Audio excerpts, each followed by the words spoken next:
Hello Piper, we've got your gun all done. Just want to make a little video to tell you all about it. It's going to go into crate tonight and I've got a freight company coming tomorrow to pick it up.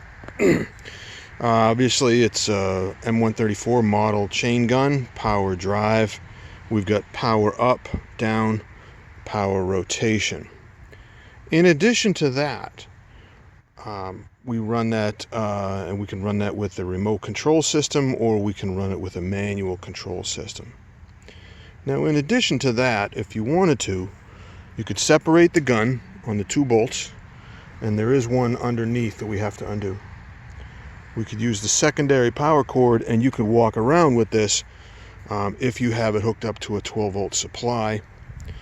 Your activation on that case will be through the rear triggers, power on, and the on-off trigger buttons. This one is strictly for the radio controlled system. I'll go over that in a minute. So we've got the gun. This big box is all the electronics that talk to the radio control.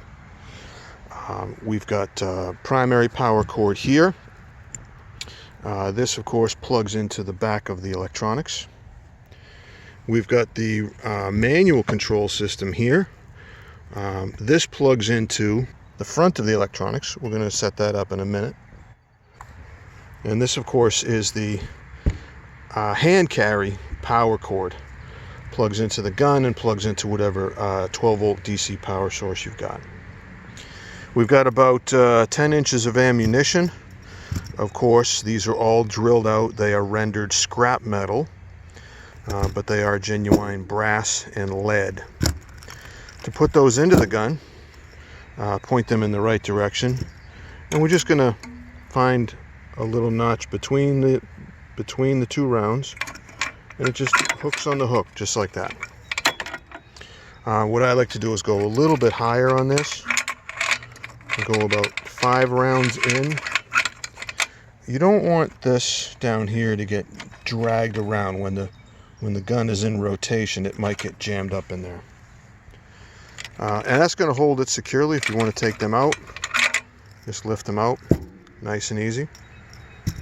Again, these are all rendered non-operative scrap metal, and you can find the scrap metals declaration in our shipping crate. So let's talk about how we make this thing powered up. The primary power cord is here. We've got two conductor power cord. You'll see that there's a keyway in here. There's 2 little notches on the inside, one there, and one there. If we come over, the easiest way to do that is just gently pushing in. You can feel how that kind of drops in like that, and then tighten the outside. Clicks right in. The end of the power cord, we've got 2 leads. One is red, one is black. Red goes to positive, black goes to ground. I'm going to hook that up to a temporary source, and then we'll talk more. Okay, I've got the power source hooked up to a 12-volt supply. Now it could be anything like a car, a truck, something like that. In my case, I've got it hooked up to the back end of my lawnmower. It's positive 12 volts. Goes to red, and the negative 12 volts goes to black. Now on the electronics box, red switch on the front, hit that on, we can see the power to the electronics is on because we've got the green light. Now we're not going to hook up the manual control box just yet. I'm going to show you the radio control. The other thing we have to do is power up the gun, main switch here. That runs power to the upper motor. And then with the remote control, we need to hit the green button, which powers up the remote control. Up. The gun goes up. Down. The gun goes down.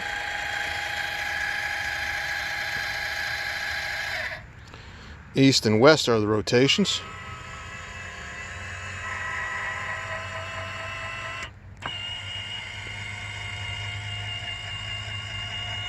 Now you can combine those. Let's see if I can get it all on video here. You can combine those if you hit 2 at once. hitting up and twist. I think the up is a little bit slow, but it is going up.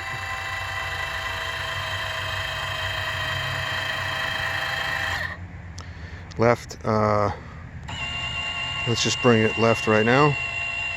And we'll hit the down. See, it's going down. We can do multiple functions at once with the remote control. This, of course, is the fire button. There are two here. One says north, one says south. Both of those are the fire button. And again, you can do multiple functions. I'll try to do this. You can do fire and turn. Or fire and up.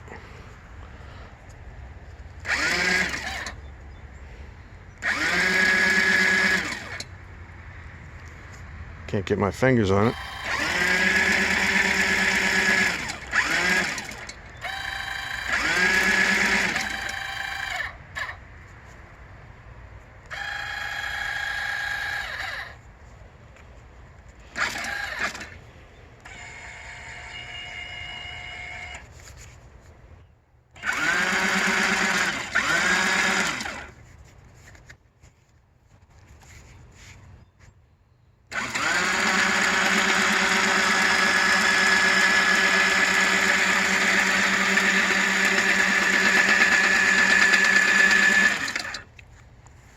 Now on the end we do have the muzzle flash suppressor.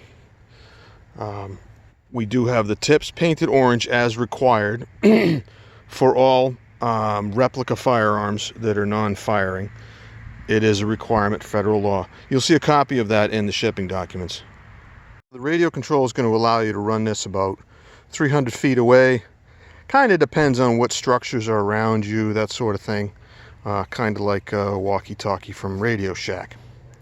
The manual control box gets placed inside the cab of your vehicle or within the length of the cable, wherever you want to go.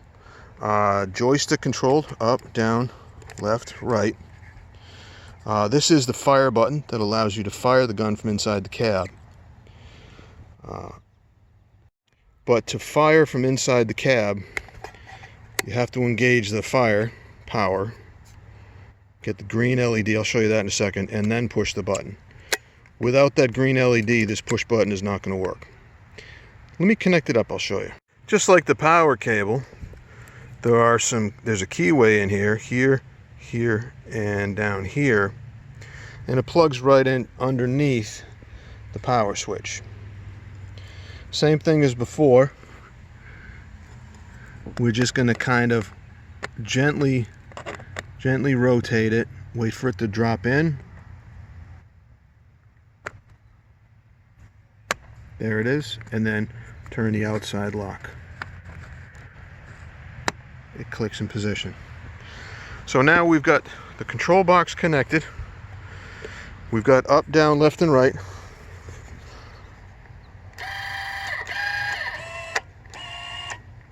Now the way that the joystick on this works, we can only do one function at a time. I can't go up and rotate. It's just a joystick functionality. Single function only. See if I can do that where you can see what I'm doing.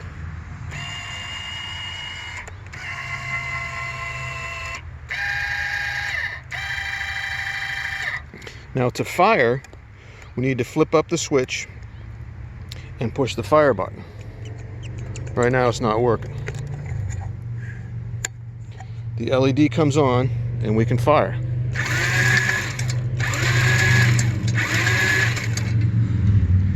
If we shut off the power, can't fire, but we can still move.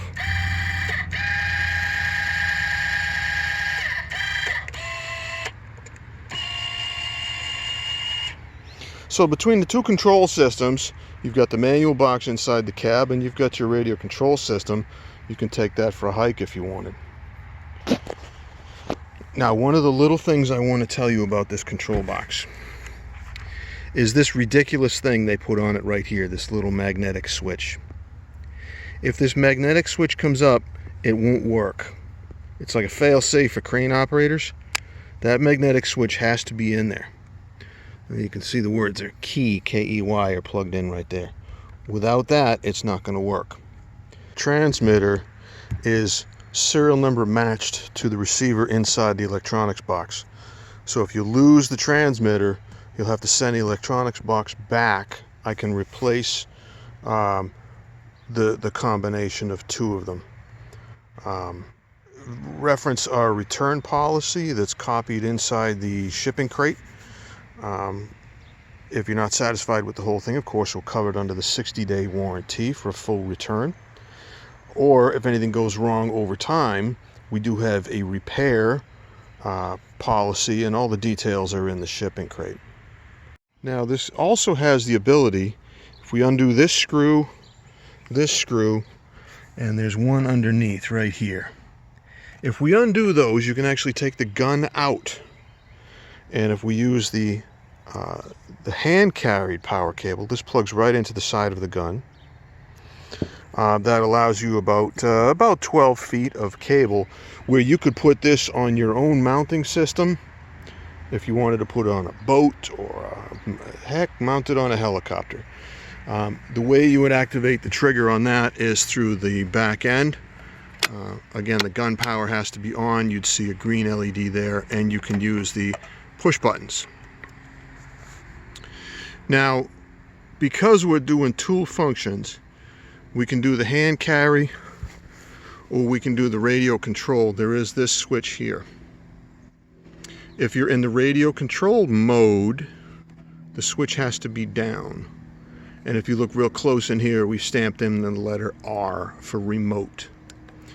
The letter H is stamped in the top for hand carry. If you want to use the secondary power cable, you need to put that all the way up. Otherwise, the gun's just going to keep on firing forever regardless of these two. So you can take the gun out, you can mount it in your own mounting system, different vehicle if you wanted to. We've got the optional power cord to do that. This was one of the things you requested, is you wanted the standard handle on the back end of it, and that gives you a little bit more versatility. The entire triangle base has double magnets on all of the tripod legs, so they're going to magnetically stick onto something like a car hood or a pickup truck hood or something like that. The entire unit weighs, it's going to be about 40 pounds. Now, like I said, we're going to put this in the crate tonight. We're going to get it shipped out. I've got a freight company coming tomorrow morning. As soon as I do that, I'm going to give you all the tracking numbers and the bill of lading, all that information. So I'm sorry this took so long to get to you. It's just because I wanted to get it all right. If you have any questions, I put a whole bunch of my business cards in the shipping crate. You also know how to hit us on eBay or through our website. I hope you enjoy it. Hope it brings you years of satisfaction.